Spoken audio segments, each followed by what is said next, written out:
लोहारा येथील उपोषणकर्ते शामत भाई यांच्या मागण्या मान्य करा यासाठी वंचित बहुजन आघाडीतर्फे धरणे आंदोलन।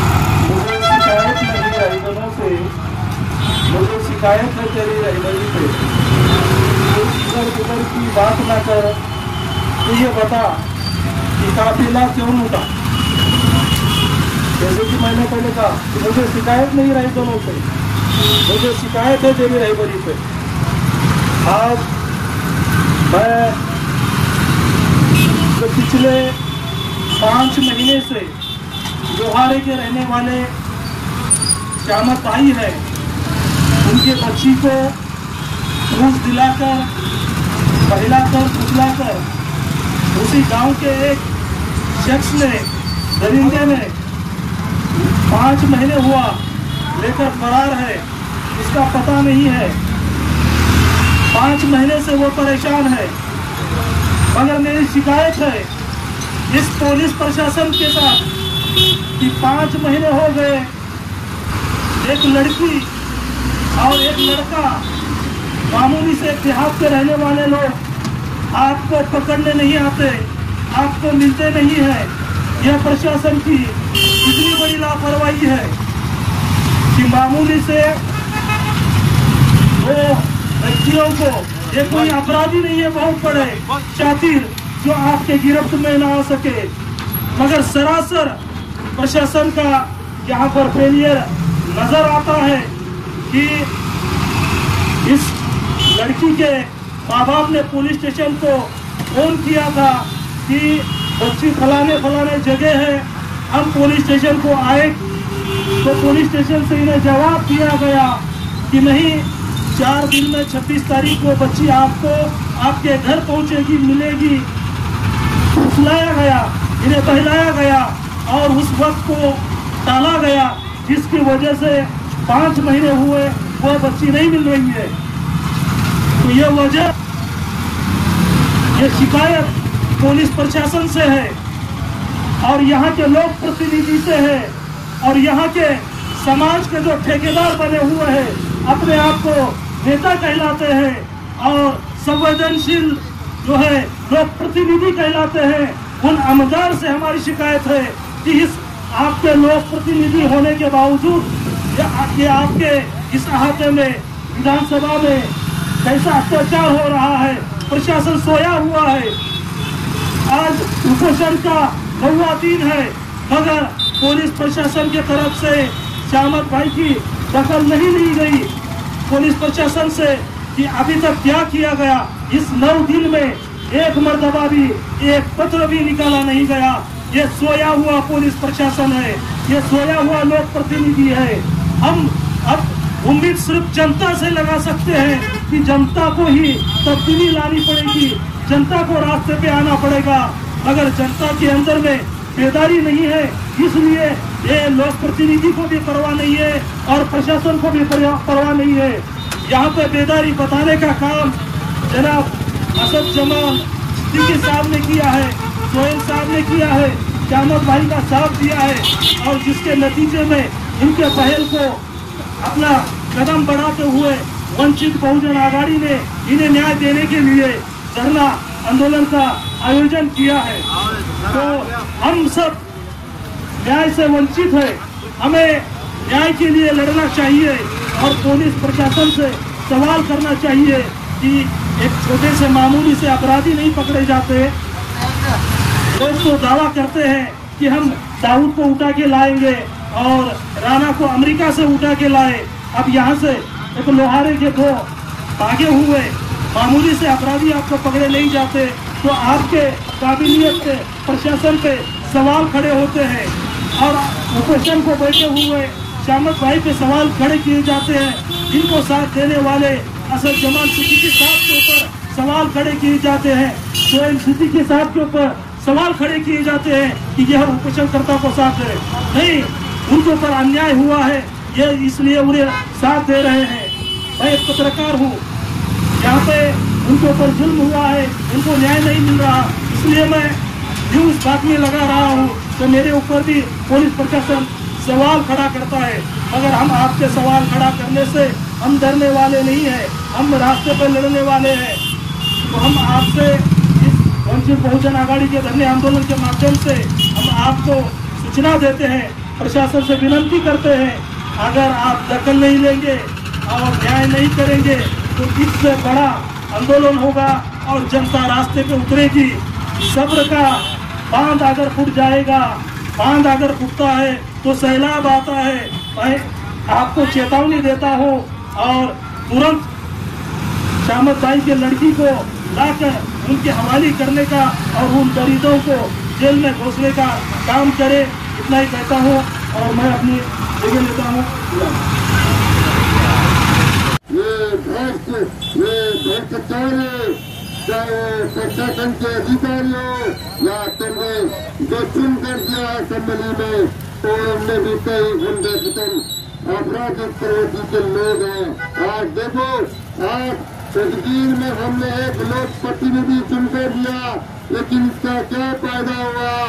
इस लोक प्रतिनिधि की वजह से पूरे भ्रष्टाचार अधिकारी हमारे प्रशासन के ऑफिसों में आ चुके हैं। आज जनता को किस तरह से लूटा जा रहा है। आज जनता को मामूली राशन कार्ड, मामूली नंबर 7 निकालने के लिए कई पैसे देने पड़ते हैं। ये पैसे कहाँ जा रहे हैं? ये पैसे किसके तरफ से लोक प्रतिनिधि की तरफ बढ़ाए जा रहे हैं? अरे तुम्हारे पसीना, तुम्हारे खून को चूसा जा रहा है, लेकिन तुम लोग जब तक मरे हुए रहोगे तब तक वे तुम पर हुकूमत करते रहेंगे। जिस दिन तुम जिंदा होगे, तुम जानोगे कि तुम एक आजाद भारत के आजाद निवासी हो। तब तुम्हें पता लगेगा कि एक आजाद भारत में आजाद निवासी के क्या अधिकार है। तुम्हारे अधिकारों को लूटा गया है, तुम्हारे अधिकारों को पूरा तरीके से लूट कर अपनी पूंजी बनाई गया। देखो, आज उद्योग का लोक प्रतिनिधि सभी प्रशासनिक अधिकारियों पर अपना आरोप नहीं जमाता कि हमारे उद्योग का प्रशासन कितना भ्रष्टाचार क्यों हुआ है। हमारे उद्योग के लोक प्रतिनिधि को ये भी नहीं मालूम है कि यहाँ की जनता प्रशासन से कितनी परेशान है। प्रशासन किस तरह से इनसे रिश्वत ले रहा है, किस तरह से लूट रहा है, किस तरह से पुलिस प्रशासन में पैसे वाले लोगों का राज चलता है, गरीबों को झुकाया जाता है, गरीबों को हटाया जाता है, गरीबों को जानवर समझा जाता है। अरे आज आप ग्रामीण पुलिस स्टेशन हो या शहर पुलिस स्टेशन हो, अपनी एप्लीकेशन लेकर जाओ तो तुम्हें हटा देते हैं, तुम्हें फटकारते हैं। और जब इनके पास किसी अमीर घंटे बच्चे का फोन आता है तो साहब करके किस तरह से इनके पैर चुनते हैं, किस तरह से इनकी गुलामी करते हैं। क्यों? क्योंकि तुम भूल गए हो कि तुम भी इस देश के नागरिक हो। और इस देश में बाबा साहेब अम्बेडकर साहब ने सभी को अधिकार दिलाया है, बोलने का, लिखने का, विरोध करने का, हर बात का तुम्हें अधिकार दिलाया है। लेकिन तुम बेकार लोग हो, तुम मरे हुए लोग हो, तुम्हें आजादी का मतलब ही नहीं मालूम। तुम पहले भी गुलाम थे, आज भी गुलाम हो और आगे भी गुलाम रहोगे, क्योंकि तुम्हें आजादी का मतलब मालूम नहीं है। अरे आजादी कितने कहते हैं? आजादी के अंदर बोलने, लिखने, विरोध करने का पूरी तरह से अधिकार होता है। बहनों, हमारे महात्मा गांधी जी, सुभाष चंद्र जी बोस, नेहरू पंडित और अब्दुल कलाम आजाद ने हमें आजादी जो ही नहीं दिलाई। आजादी के पीछे कोई उद्देश्य था, आजादी के पीछे कुछ कारण था। लेकिन आज ये मरी हुई जनता, मरे लोगों, तुम अपना सोचो। जिस दिन तुम अपने समाज में सोचोगे तो तुम्हें सारी अधिकार प्राप्त होंगे। जिस दिन तुम अपना सोचना छोड़ो, समाज के हित में अपने समाज के एक आदर्श समाज के निर्माण में तुम जब आगे बढ़ोगे तो सारे अधिकार तुम्हें मिलेंगे। वरना तुम्हें ये लाल बत्ती वाले अपना गुलाम बनाते रखते हैं। एक लोक प्रतिनिधि जिसको जनता अपने पांच से उसे जिता कर लाई है, उसे किस तरह का प्रोटोकॉल चाहिए, उसको किस बात का डर है। जब किसको यहाँ की जनता जिता करती है तो उसमें पुलिस का प्रोटोकॉल क्यों लगता है? हमारे क्यों लगता है पुलिस प्रोटोकॉल? जरूरत है, तेरी हैसियत नहीं होना चाहिए, क्योंकि हमने तुझे अपना प्रतिनिधि बनाकर असेंबली में भेजा है। तो तुझे उस असेंबली में यहाँ के जनता के परेशानियों को उठाना है, यहाँ के जनता के परेशानियों को सुलझाना है। लेकिन तो भ्रष्टाचार अधिकारियों को यहाँ पर लाकर यहाँ की जनता का खून चूस रहा है और तू भी खून चूस रहा है और तेरा अधिकारी भी खून चूस रहा है। अगर लड़ना है तो हम संवैधानिक तौर पर मैदान में आकर तेरा मुकाबला करेंगे। देखते हैं तो किस बात से लड़ता है, तो किस तरह से यहाँ की जनता को तू उनका अधिकार दिलाता है। मेरे भाइयों, डरो मत, डरो मत। ये कोई अधिकारी बड़ा नहीं होता, बड़ा होता है तो वोट देने वाला और उसके वोट के जरिए चुनी गई सरकार, ये बड़ी होती है। ये प्रशासनिक अधिकारी तुम्हारे सेवक है, तुम्हारे गुलाम है, तुम्हारे नौकर है। तुम्हें क्या हो गया कि तुमने अपना मालिक बना लिया और तुम गुलाम हो गए? ये लोकतंत्र है, इस देश में लोकतंत्र का राज चलेगा। लोकतंत्र में सामान्य जनता राज करती है, अधिकारी तुम्हारे सेवा के लिए होते हैं। जब भी तुम अधिकारी ऑफिस में जाते हैं तो अधिकारी का काम है, आइए बैठिए, आप हमारे मालिक हैं, चाय पिए, पानी पिए, क्या पिए बताइए। लेकिन आपको कुछ कहा जाता है इन ऑफिसों के अंदर, जो इन हरामजादों के सामने झुकते हो। ये तुम्हारे सेवक, तुम्हारे नौकर है, चाहे तहसीलदार हो, चाहे डिप्टी कलेक्टर हो, तुम्हारे नौकर है, उन्हें तुम्हारे सामने झुकना होगा। तुम पैर चप्पल निकाल कर जाते हो, वो हरामजादे अंदर जूते पहन कर बैठते हो। ये तुम्हारा लोकतंत्र के अंदर सामान्य जनता का अपमान है। आपको लड़ना होगा, हमारा साथ देना होगा। मैं हमारे मंत्री भाई एक प्रोजेक्ट अध्यक्ष माननीय मोदी में देता हूँ कि वो अपने चार सकते हैं।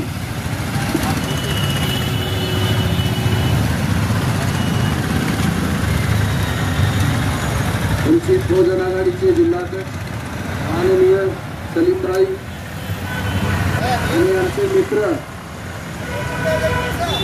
असद दादा सिद्दीकी, शेख अमीर भाई, विजय कांबळे साहेब, शेख अजीम, सिनियर सिटीजन बापू साहेब आणि आमचे मित्र परिवार सगळे, लोहारा येथील एक मुस्लिम समाजाच्या कुटुंबातील 16 वर्षाची मुलगी, त्याला फूस लावून पळून नेण्यात आलं। आज त्या गोष्टीला 5 महिने पूर्ण झाले, तरी प्रशासन पोलीस हा त्या सोहम सोनटक्के नावाच्या मुलाला, तो घराच्या बाजूलाच राहत होता, त्याला पकडण्यामध्ये असमर्थ राहिले। काय कारण आहे की तुम्ही त्या मुलाला धरत नाही? हीच मुस्लिम समाजाची मुलगी आहे। हीच मुलगी जर हिंदू समाजाची कोणत्या राहिली असती तर आज काय झालं असतं? त्या सगळ्या परिवाराला मध्ये घातलं असतो। पण एका गरीब घरातील मुलगी, एक मजूरदार घरातील मुलगी, एका शेतकऱ्याची मुलगी, तुम्ही त्या मुलीला न्याय द्या। त्या मुलीच्या बापाला न्याय मिळत नाही, त्याच्यावर अन्याय होतो, त्याला उपोषण करण्याची पाळी येत आहे। तरी पण माझी विनंती आहे कलेक्टर साहेबाला, डीवायपी साहेबाला, तहसील साहेबाला माझी विनंती आहे, लवकरात लवकर या गुन्हेगाराला पकडून आणि ज्याची मुलगी आहे त्याच्या बापाला, त्याच्या आईला आईच्या स्वाधीन करावे असं मी बोलून माझे 2 शब्द संपवितो। जय हिंद, जय महाराष्ट्र।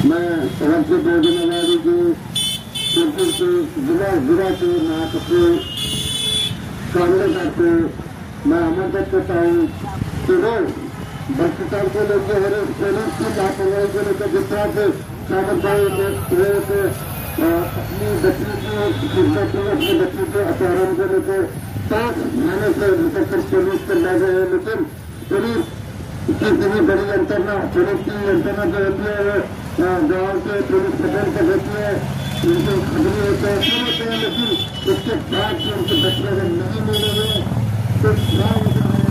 तो इसके लिए मैं पुलिस को आरोप लगाता हूँ कि आपके पास आपने पैसा लालच और रिश्वत लेकर इस केस को दबाने की कोशिश की, ये सोचकर कि सामंत भाई एक गरीब इंसान है, लेकिन इस गरीब इंसान के साथ हमारे महाराष्ट्र की बहुजन वंचित आघाड़ी जिला लातूर के सलीम भाई, हमारे महासचिव पीछे कांग्रेस साहब, उसके बाद छावा अखिल भारतीय छावा संगठन के दत्ता पाटिल और उद्योगता परिषद के हमारे अनवर भाई और मैं स्वयं रोटी कपड़ा पे और फलाई मिलत से हमारे राशिद भाई, ये फलाई मिलत से काम करते हैं, उनके साथ उनके सचिव हमने जमा के देते और हमारे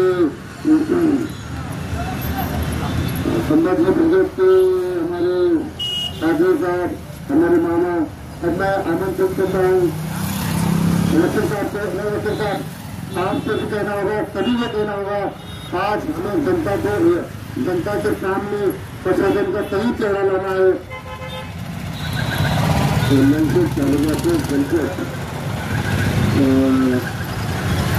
आपको जो 2 साल के लिए भेजे उस पायलट से जो बच्ची के ऊपर 5 महीने से जो अन्य अत्याचार हो रहा है उसके पायलट से भी बोलो और पुलिस प्रशासन भी क्या बोले और पायलट से नहीं बोला।